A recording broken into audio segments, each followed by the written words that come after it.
Well, either people are getting sick or Thomas Hobbes scared everybody else off. Okay, so a couple of quick things to start with here. First, for next time, you're reading the excerpt from Hannah Arendt's The Human Condition. It's on page 87, ends on page 92. And you'll also be doing your first exploratory reflection paper for Friday. So let me explain what that's going to look like, and then we'll get into talking about the reading for today. Come on, there we go.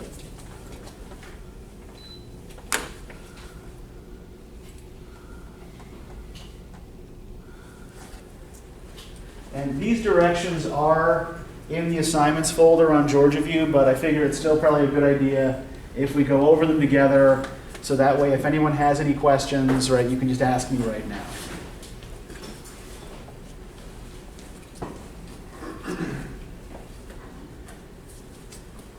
Okay, so this is going to be the first of 3 short papers in which you're going to provide interpretation of one of the readings that we've been doing in class over the last couple weeks, right? So you're going to choose one reading, right? You can choose for this one either Buddha, Mencius, Sun Tzu, Hobbes, or Hannah Arendt. And you're going to write a short analytical essay in which you explore the way the text expresses a theory of education and development. You're going to want to keep in mind that these theories are usually going to be implied rather than clearly stated, right? So you're going to want to try to pull out information from it the way we have been in class, right? And it might help if what you try to do is imagine how the author would answer you if you asked what their theory of education was, and just use evidence from their writings to do that, right? So say, if you were sitting down and having a conversation with Mencius, and you asked him, okay, what's your theory of education? Try to imagine what he would say based on what he has written, right? So the purpose of this, first, to show that you can pull implied information out of a text to answer a question. It might also potentially generate material for longer papers later in the class. And I also want everyone thinking through the purpose and definition of education. Okay, so in terms of how this is going to be accomplished, right? Basic formal requirements here. So like the homeworks, it's going to be 500 to 750 words, right? I don't want any fewer than 500 words.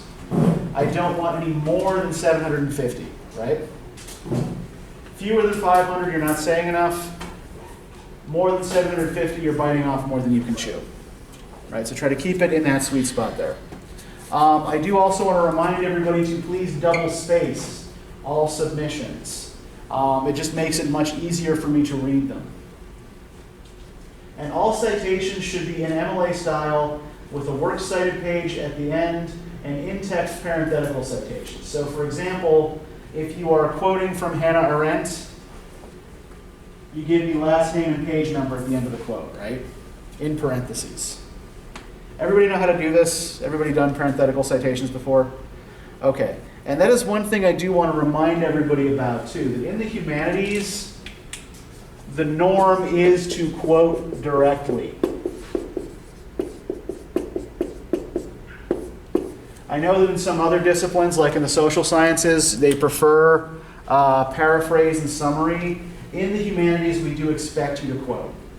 And part of that is because we want to see where you're getting your interpretation of the quote from, right? We want to see the language that you are picking apart and make sure that it kind of connects up with the way you are interpreting it, right? But also make sure that you're quoting judiciously, right? Only quote as much as you need to quote. Don't quote, a great big chunk of paragraph just to try to make up the word count, in other words, right? That is also a problem. Okay, so any questions so far about just basic formal stuff? Everything clear? And again, like this is all on Georgia View, so you can go and look at it whenever you need to. All right, so in terms of doing this well, right? So here's what I'd like to see you do, right? First off, pay attention to the historical and cultural circumstances under which the text was produced, right? So remember how the last two sessions we talked a lot about Confucianism and how Confucian ideals underlie both Mencius and Sun Tzu. And we talked about some of the Buddhist ideas that underlie the Dhammapada, right? Those assumptions that are being made, right? We're going to talk about historical context for Thomas Hobbes and Hannah Arendt as well. And I want you to keep all of that stuff in mind, right? Keep in mind the circumstances they're responding to when they're writing. Please avoid using phrases like in today's society or back in the day that attempt to sidestep these specific contexts, right? In particular, please, please, please avoid back in the day. And let me just briefly explain why back in the day drives me nuts, right? Back in the day kind of assumes that everything that happened before you were born is just this kind of random jumble of events in no particular order. And that when a particular thing happened and where it happened doesn't really matter. So, avoiding those phrases will help you maintain some level of historical specificity, right? So any questions about that? Okay, basically just remember that context matters, right? Secondly, examine the language your chosen source uses closely, right? That's a lot of what we've been doing in class, right? We've been looking for the binaries that these arguments are organized around. We've been looking for repetition. We've been looking for these strands of related ideas and words, right? This is the kind of thing I want you to do, right? And remember that these are often going to be implied rather than stated explicitly. And finally, your goal is to figure out what your chosen source believes is the purpose of education and what your source thinks might be the best means for bringing about might be, right? So that's one of the reasons we've been coming to those 4 questions at the end of class, right? These theory of education questions. So pay close attention to both implied and clearly stated beliefs about human nature, about what constitutes education, and about the effects education has on a person's social circumstances. So it might help also if we start right now by trying to define human nature for ourselves. When all of these writers that we've been looking at talk about human nature, what do they seem to mean by it? Do they all seem to mean more or less the same thing?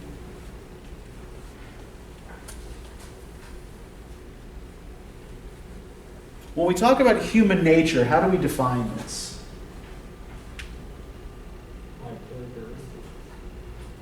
What kinds of characteristics? What kinds of characteristics would we describe as human nature?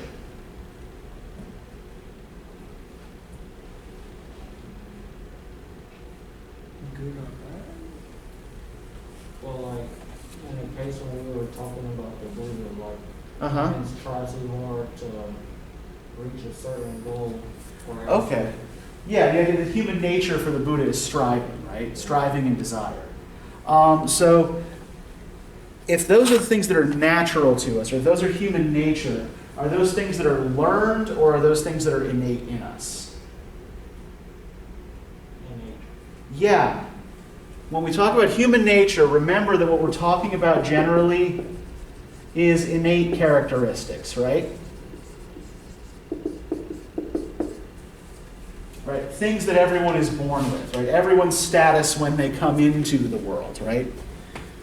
The things that we have without having to acquire them. That's human nature, right? So education, then, is usually going to refer to what?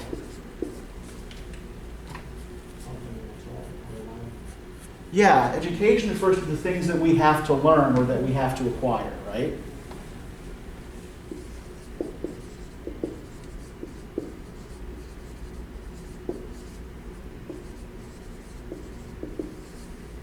All right, whether through study or working with a mentor or whatever, right? There are different processes described here, right? And some of them, not all these authors seem to define education the same way. But I think if we think of these two things as a kind of binary, where human nature means our innate characteristics and education means the things we have to acquire, then that will probably help us with all of this, right? So does anybody have any questions about the assignment generally? So remember, 500 to 750 words, you can choose any of these 5 writers to analyze. And let me just briefly talk a little bit about how these are going to be graded, right? So there is a grading rubric posted as well at the end of this, right? So this way, you know what standards you have to meet, right?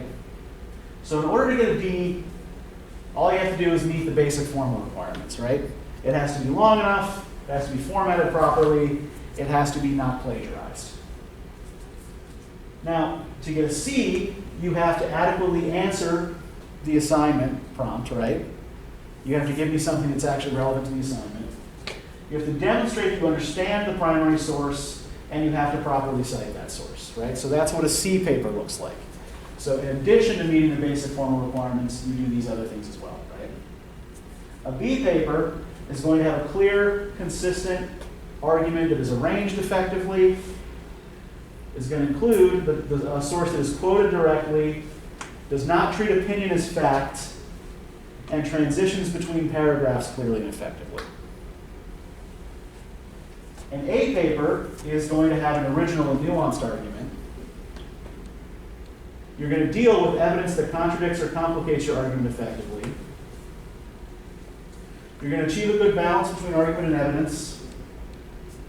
Your argument will be properly contextualized and free of glaring historical errors. And you will be analyzing your source rather than simply plugging it in as evidence.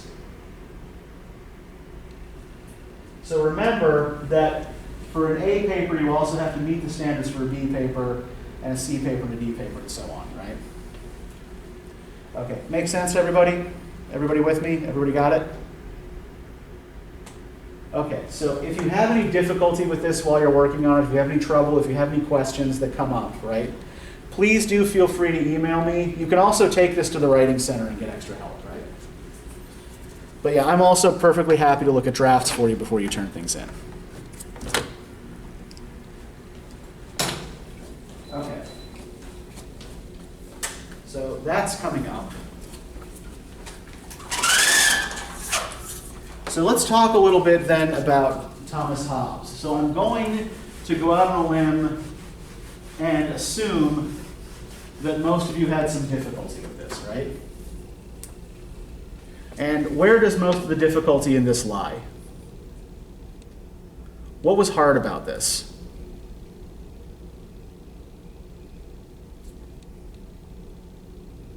Okay, what was hardest about it?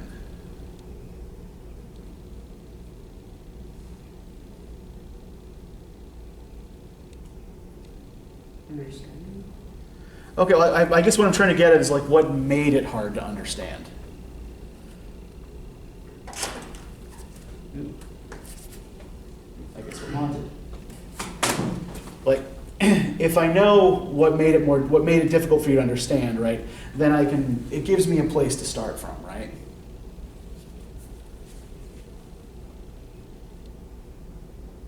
I didn't even read the stories. Okay. Was it just the language that made it hard to understand, or? Okay, like, so guys, like, if it's the language that makes it hard to understand, you gotta say so, right? If you're just kind of sitting there staring at me in silence, right, it doesn't help me help you, right? So the biggest barrier here was that the language is old-fashioned and a little difficult. Am I getting that right? Okay. And yeah, and this was something that I did warn you was likely to be the case, that this was going to be a hard read.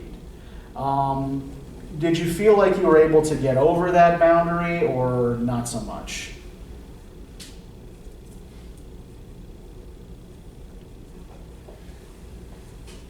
Okay, how many of you did the reading? Okay. Guys, you just, like, basic level of preparation here, right? You know, it's only 5 pages long. And I know it's a dense 5 pages, right? But you have the whole weekend to do it.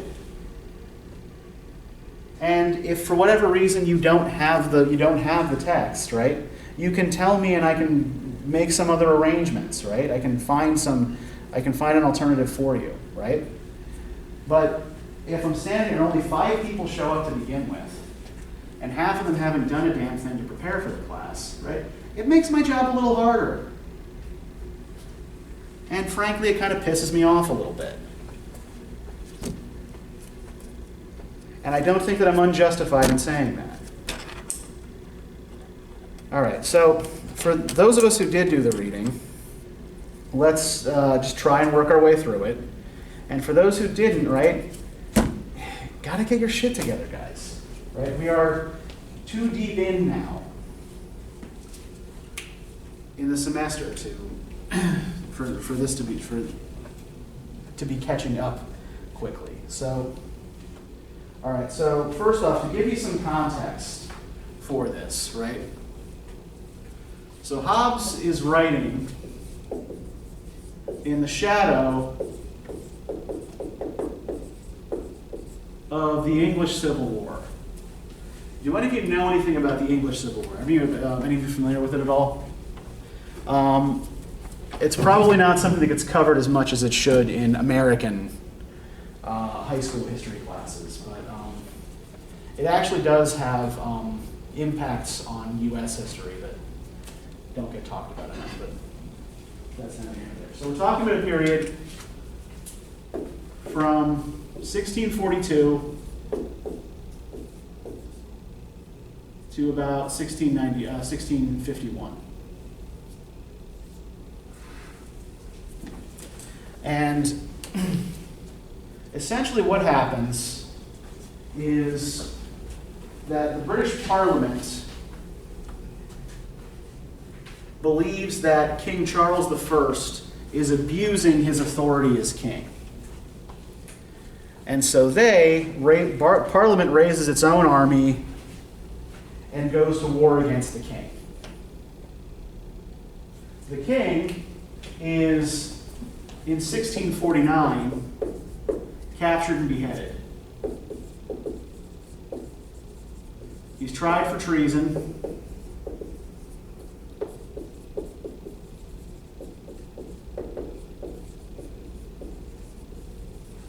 And he is executed.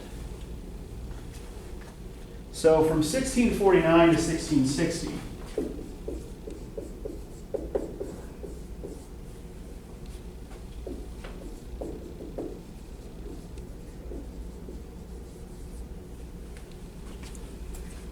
England is ruled by a Lord Protector, the leader of the parliamentary forces, a guy named Oliver Cromwell. Right, who has, he has no hereditary claim to the throne. He's, not even an aristocrat. He's, a landowner from, somewhere in the west of England. Cromwell actually dies in 1658. His son takes over for 2 years after that, before the monarchy is restored. So we're dealing with a period, again, of violence and social instability, right? Much like those Warring States periods in China that we talked about in terms of Confucianism.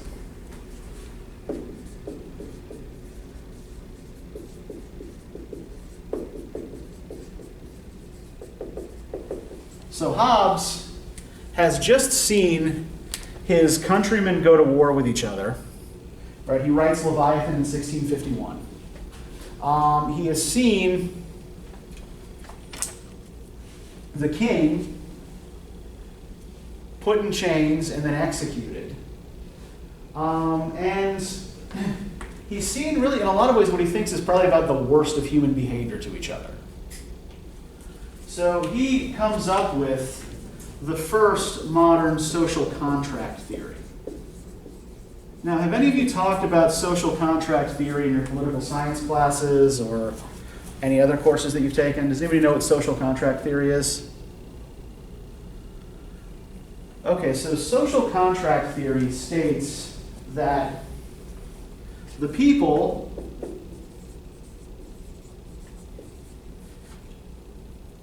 agree to give up certain rights to the government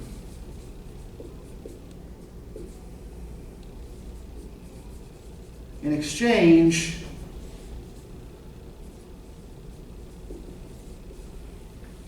for certain government services, right? So if, for example, we agree to pay taxes to a government, right, then we expect something for those tax dollars in return, right?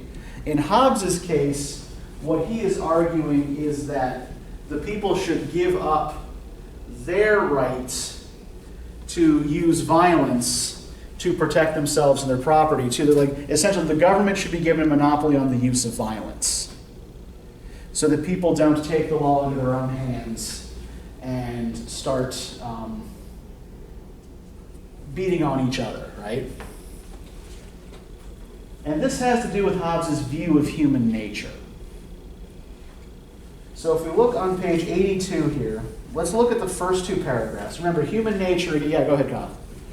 So was Hobbes a part of this English Civil War, or was he just...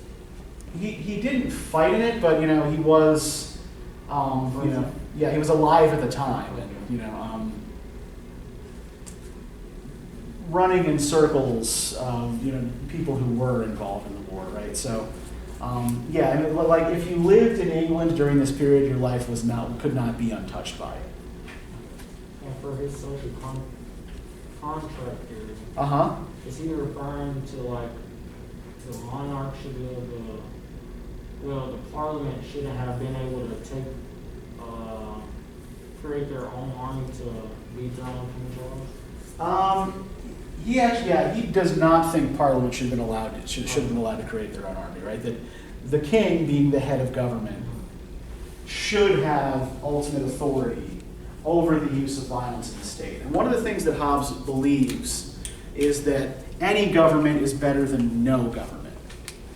And this all, again, has to do with his basic theory of human nature, right? So we'll sort of get that from these first couple of paragraphs here, right? Let's look on page 82, right? Nature hath made men so equal in the faculties of body and mind, as that, though there be found one man sometimes manifestly stronger in body or of quicker mind than another, yet when all is reckoned together, the difference between man and man is not so considerable as that one man can thereupon claim to himself any benefit to which another may not pretend as well as he. For as to the strength of body, the weakest has strength enough to kill the strongest, either by secret machination or by confederacy with others that are in the same danger with himself. So, what is he saying here about the relative strength of human beings when compared to each other? They all are the same. Yeah, that in terms of our physical strength, we're all more or less equal. And even those of us who are less physically able are still able to find ways to defend ourselves or to commit violence against other people, right? A weak person can still kill a strong person through cleverness. So in terms of our bodily faculties, everyone is more or less equal, right? So nature gives everybody more or less the same bodily strength. And as to the faculties of the mind, setting aside the arts grounded upon words, and especially that skill of proceeding upon general and infallible rules called science, which very few have, and but in few things, as being not a native faculty born with us, nor attained as prudence, while we look after somewhat else, I find it a greater equality amongst men than that of strength. For prudence is but experience, which equal time equally bestows on all men in those things that they equally apply themselves unto. That which may perhaps make such equality incredible is but a vain conceit of one's own wisdom, which almost all men think that they have in a greater degree than the vulgar, that is, than all men but themselves and a few others whom by fame or for concurring with themselves they approve. So in terms of faculties of mind here, how are faculties of mind related to faculties of body? How are they similar? And remember, we're thinking only in terms of human nature, and only in terms of innate characteristics. Innate characteristics, in terms of mind, depending on your point of view, you're always going to think your perspective is right, rather to be seeing the other person's point of view. Yeah, he does actually. He uses the word vulgar here, right? Like what do we usually use the word vulgar to mean? If you accuse someone of being vulgar, what do you mean?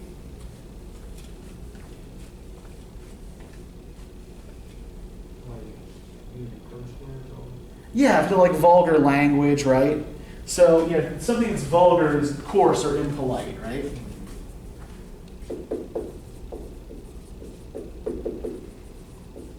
Now, what does Hobbes seem to think we actually mean when we call something vulgar?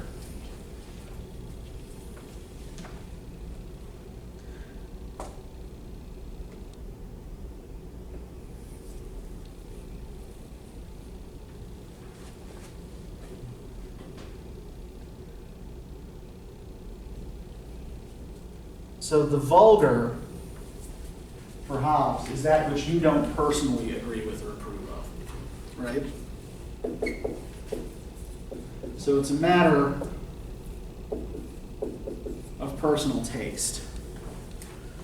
But let's get back to this issue of faculties of mind, right? Again, in terms of innate mental capacity, how does Hobbes see that working, right? So what are our innate mental capacities? Or how do our innate mental capacities relate to each other?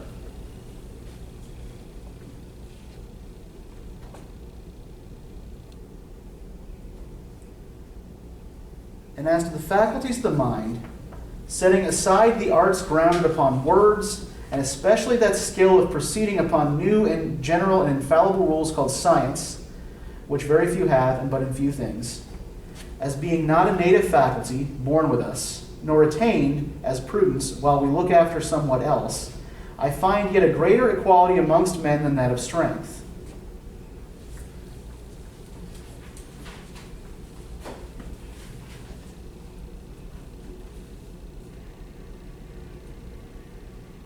So we're all more or less equal in terms of physical strength, right? Because even those of us who aren't strong can find equalizers of various sorts. What about in terms of mind? The part where he said, when he was talking about the political science of man, but not many have it, depending, I don't know if he said subject, but he was like, not many have the political science. Yeah. Well, let's think about what he means when he says science here. So he just uses the word science, right? So science he calls that skill of proceeding upon general and infallible rules. So what he means here is actually something a little bit more broad than what we would think of as science, right?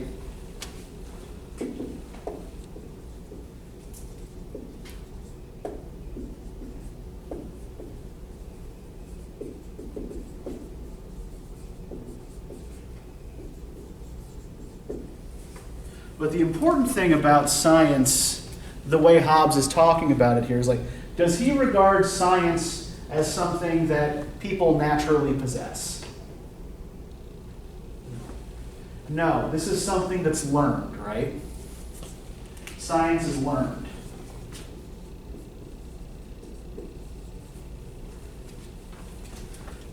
And what about prudence? Right, so science is not a native faculty, that is, it's not born with it, nor attained as prudence is while we look after somewhat else. For prudence is but experience, which equal time equally bestows on all men in those things they equally apply themselves unto. So even like certain positive mental characteristics, like sort of wisdom and being able to control ourselves, right, are the product of experience.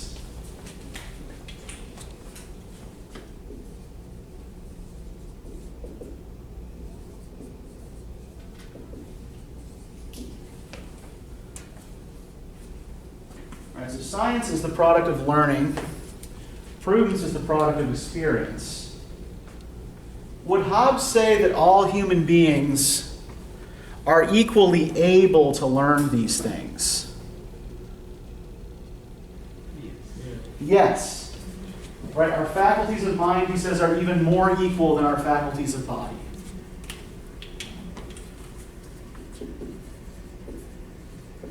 Yep, so here, people are even more equal.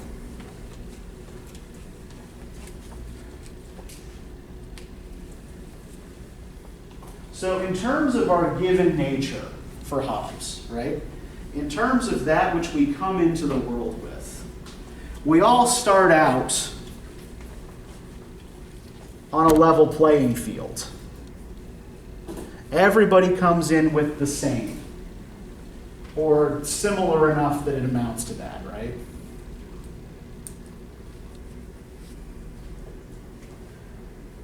Further down the page, last paragraph on page 82. From this equality of ability ariseth a quality of hope in the attaining of our ends. So what does that mean? From this equality of ability ariseth a quality of hope in attaining our ends.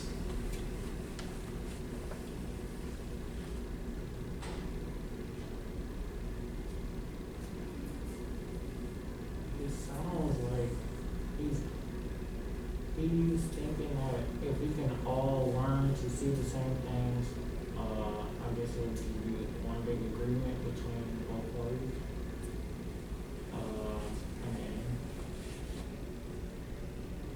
You're close, but it's actually what he's saying is the opposite, right? That because we're all born with the same level of ability, it's equally possible for all of us to achieve our end goals, right? Now, does that sound like it's more likely to lead to conflict or to harmony?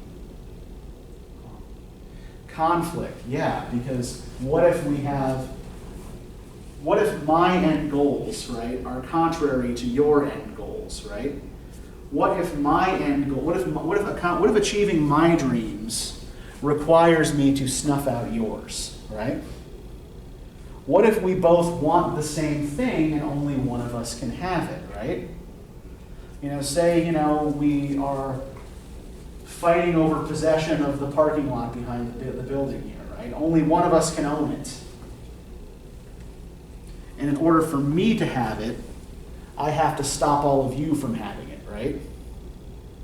So I have to fence it in and protect it and keep it out of your grimy little mitts. And therefore, if any two men desire the same thing, which nevertheless they cannot both enjoy, they become enemies. Right? So when we want the same things and it can't be shared, right? Both of us can't have it.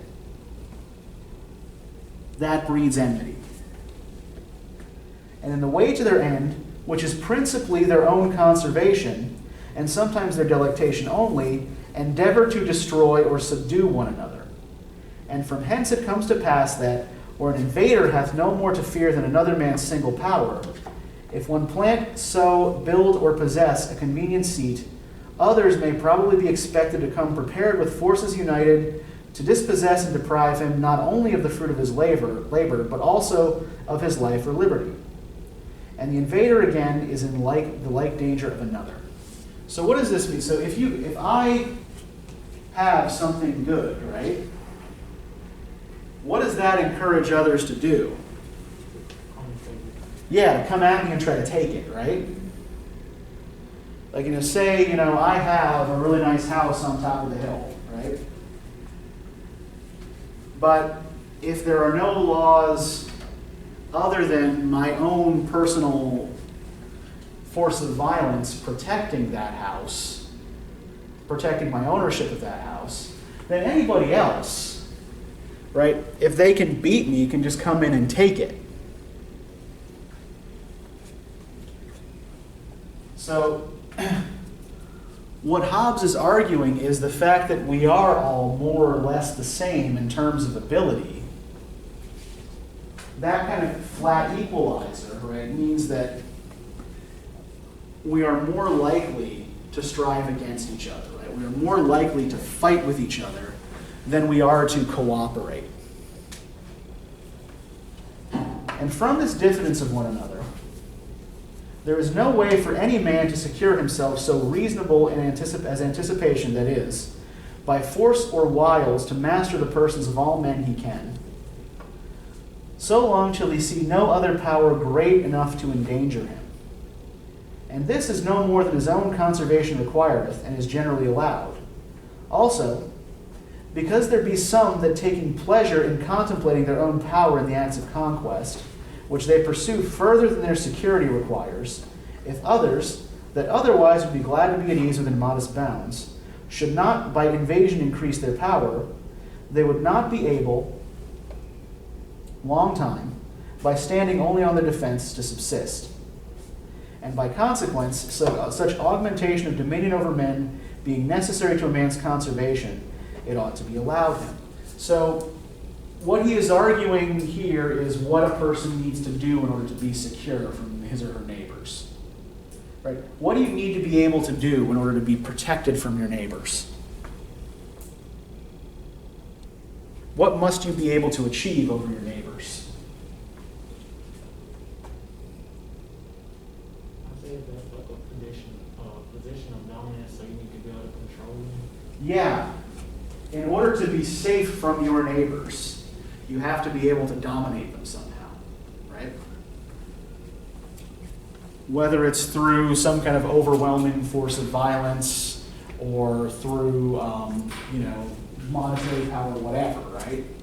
The only way to be safe from other people who want to take your shit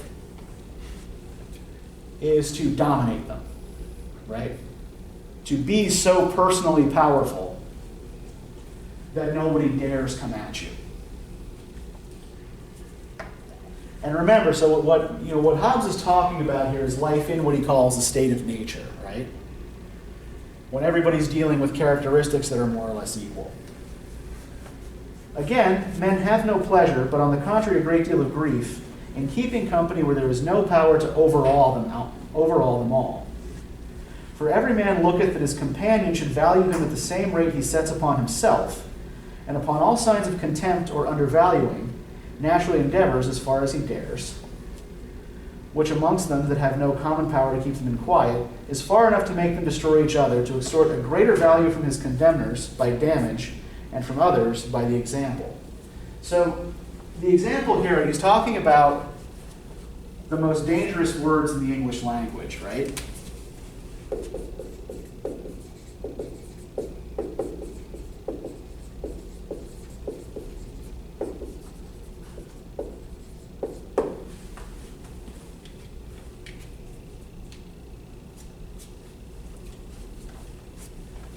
The natural human impulse, when you feel you've been disrespected,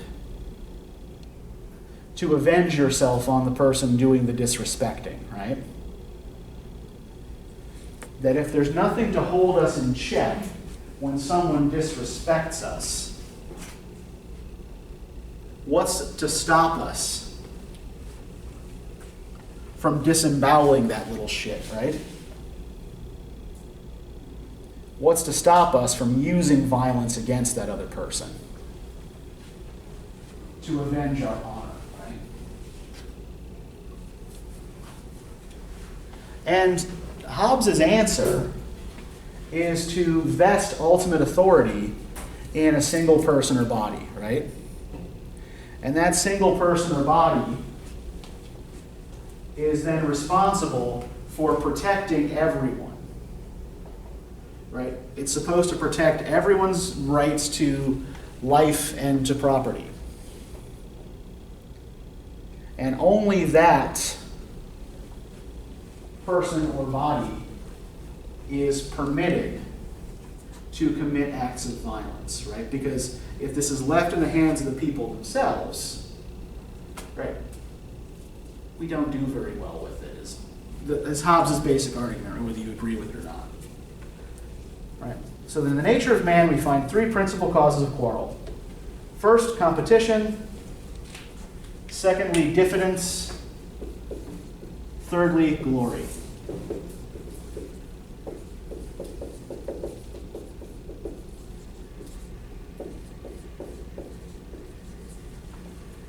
And we've covered all three of these here, right? So competition, right? So the desire for the things our neighbor has, right?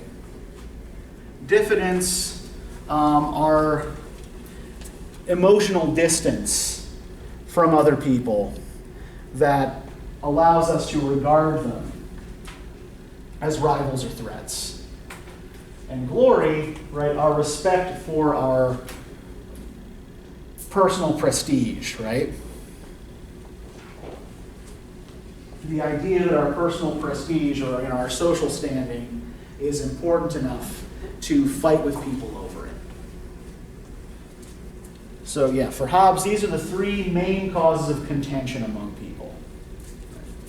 The first maketh men invade for gain, the second for safety, and the third for reputation. The first use violence to make themselves masters of other men's persons, wives, children, and cattle. The second to defend them. The third for trifles, as a word, a smile, a different opinion, and any other sign of undervalue, either direct in their persons or by reflection in their kindred, their friends, their nation, their profession, or their name. Hereby it is manifest that during the time men live without a common power to keep them all in awe, they are in that condition which is called war, and such a war as is of every man against every man. For war consisteth not in battle only, or the act of fighting, but in a tract of time wherein the will to contend by battle is sufficiently known. And therefore the notion of time is to be considered in the nature of war, as it is in the nature of weather. For as the nature of foul weather lieth not in a shower or two of rain, but in an inclination thereto of many days together, so the nature of war consisteth not in actual fighting, but in the known disposition thereto during all the time there is no assurance to the contrary. All other time is peace. So we have a binary here, right, that he sets up between war and peace.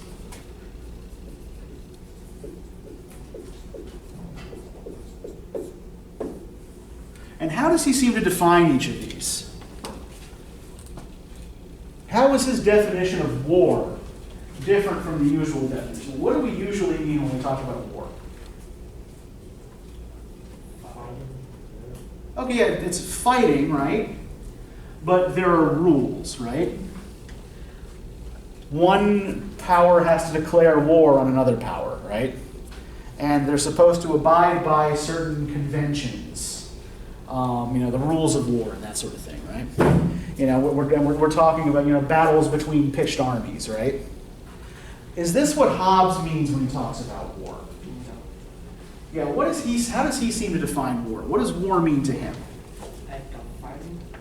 Okay, the mere act of fighting is part of it, right? But is it even just fighting?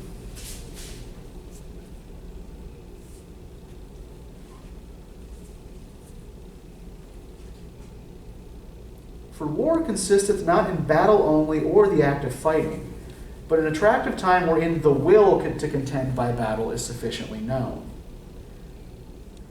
Does that sentence make sense to you guys? Do you guys just not understand what that means? Okay, so war consisteth not in battle only or the act of fighting, but in a tract of time wherein the will to contend by battle is sufficiently known. So war simply refers to a state of contention between people, right? War is contention.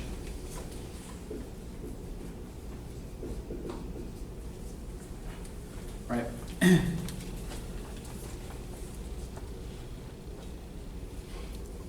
forms of contention between people for Hobbes are war. Peace is the absence of contention.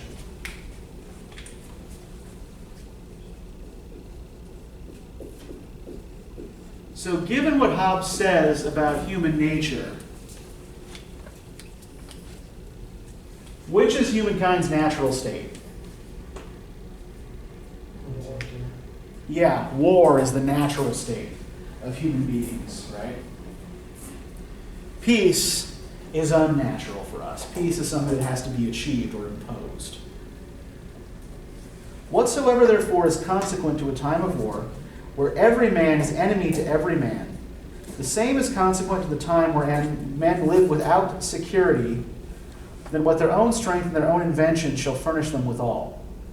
In such condition there is no place for industry, because the fruit thereof is uncertain, and consequently no culture of the earth, no navigation, nor use of the commodities that may be imported by sea, no commodious building, no instruments of moving and removing such things as require much force, no knowledge of the face of the earth, no account of time, no arts, no letters, no society, and which is worst of all, continual fear of danger of violent death, and the life of man solitary, poor, nasty, brutish, and short. That's the most famous line from the entire book.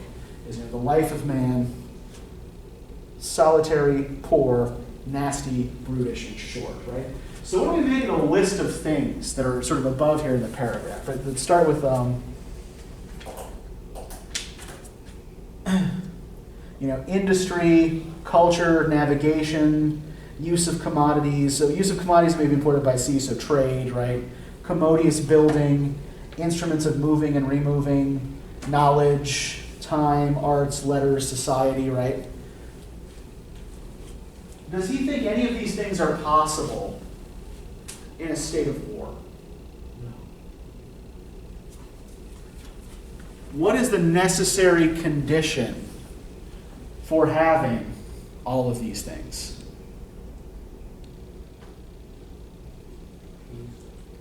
Peace and thus security, right? Without security, you can't have civilization. Right? If we think about all of these things that he talks about, trade, right? In order to trade with other people with another culture, right? Then you have to be reasonably assured that the person you're trading with is dealing with you fairly and honestly and is going to abide by the rules, right?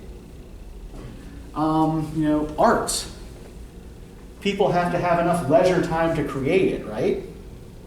And if you have a society in which everybody's constantly trying to defend themselves, right? Nobody has time to paint or sculpt a masterpiece, right? Or compose a symphony or whatever, right? Because you're just trying to stop your neighbor from not fucking killing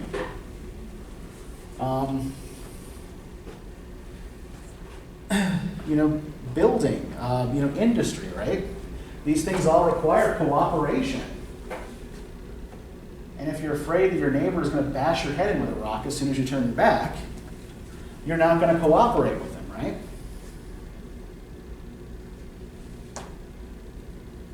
So the basis for all of Hobbes' theory here, right, is that any of the things that we like about civilization and society are impossible unless we have security. So if we're looking at this in terms of the theory of education, right, what is the main precondition for there being any possibility of education?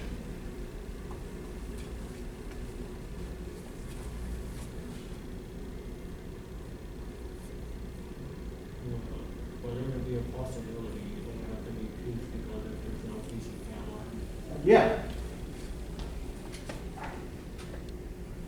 You need security, you need peace, right? Before you can have any of these things, right? Before you can devote yourself to learning, right? If you don't have security, you don't have anything. Or at least you only have what you can keep.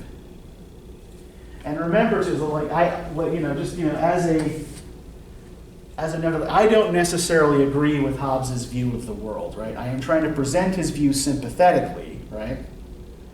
That doesn't mean that I necessarily endorse it, right? I don't necessarily expect that, if there isn't an authoritarian figure shaking his fist at you all the time, that, your neighbor is going to come over and murder you, right?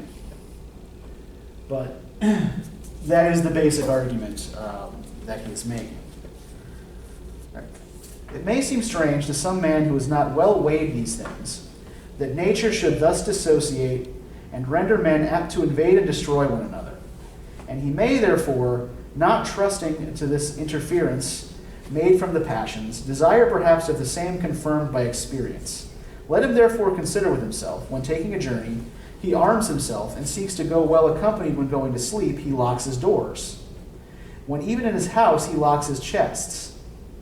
And this when he knows there be laws and public officers armed to revenge all injuries shall be done him, what opinion he has of his fellow subjects when he rides armed, of his fellow citizens when he locks his doors, and of his children and servants when he locks his chests.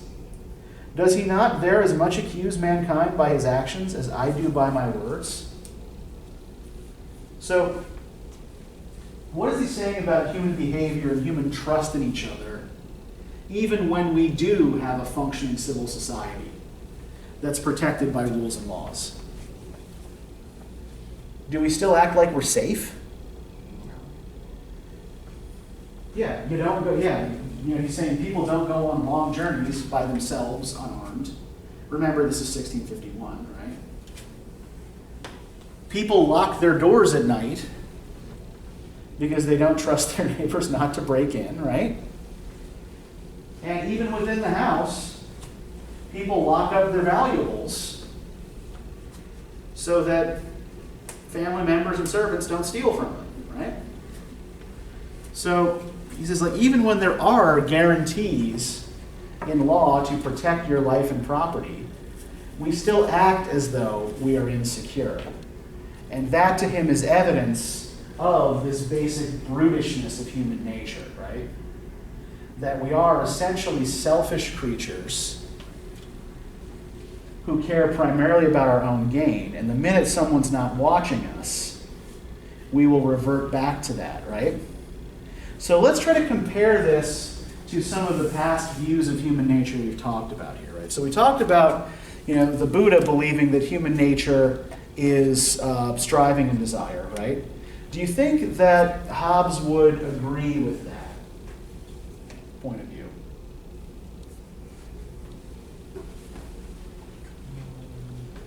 That human nature is to want things, and that wanting things causes struggle and pain.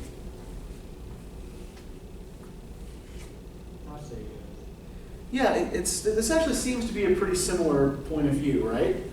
But I think where the difference lies is that the Buddha thinks you can get out of it, right? Through contemplation and study and meditation, right? That you can achieve enlightenment to pin down those natural desires. Does Hobbes seem to think you can do that absent some outside force forcing you not to desire other people's shit?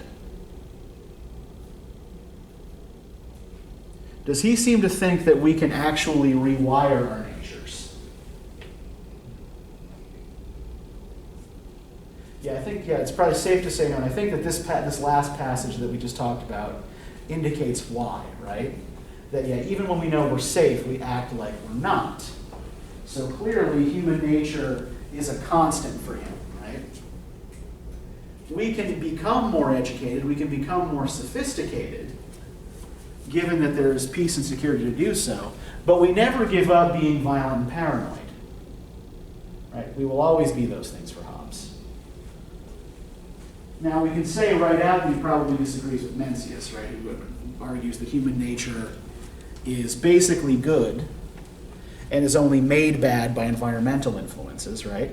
And as long as you are in the right kind of environment and nurturing yourself and your mind and your spirit, then you're on the right path and you will remain good, right?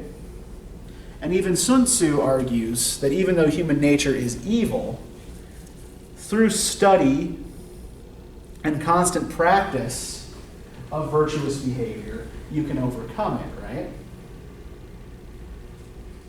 But yeah, Hobbes seems to be an outlier here in that he doesn't think you can overcome your basic nature.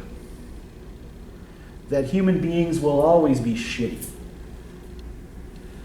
Our natural state is basic shittiness to each other. And that the only way to get people to not be shitty to each other is to make them afraid of something bigger, right?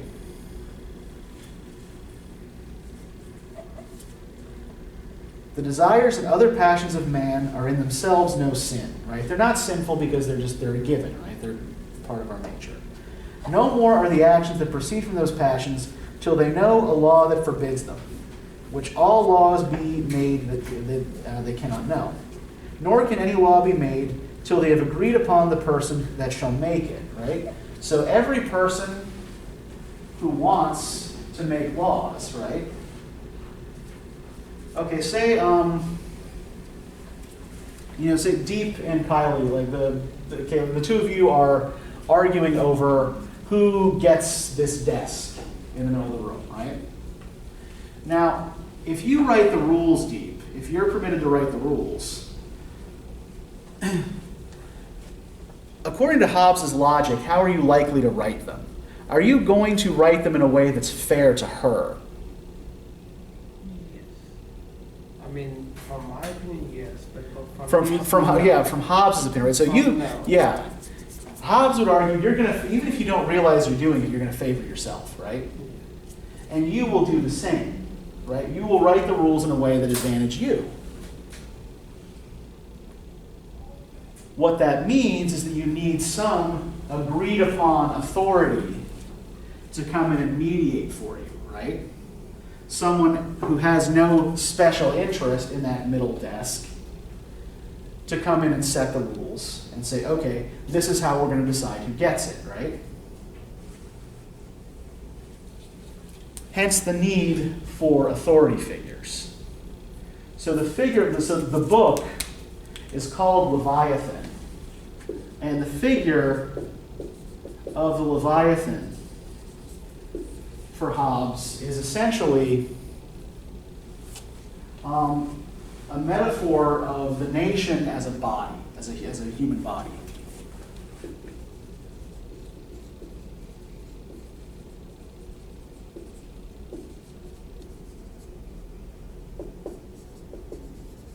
With the king or the monarch as head and all of the citizens as the body.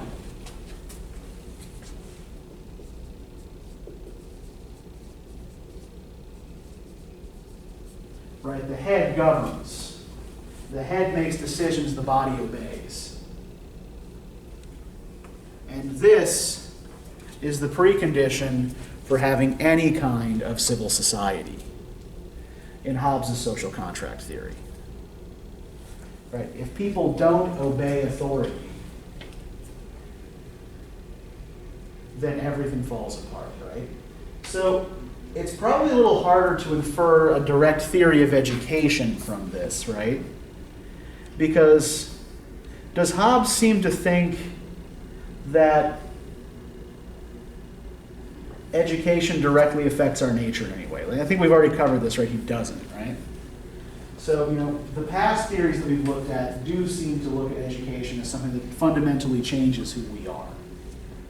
Or at the very least reinforces our goodness, right? For Hobbes, education seems to be something that is kind of laid on top of other things, right?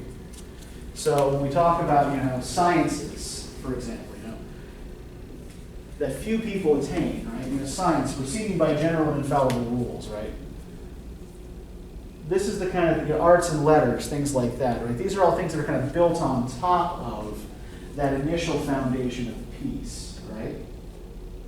So I think what Hobbes would say, the way Hobbes would probably answer all of these questions is, you can't answer any of these questions. It's pointless to even ask them if you don't have security. And even when you do have security, what education essentially does is give some individuals a greater advantage over others, right?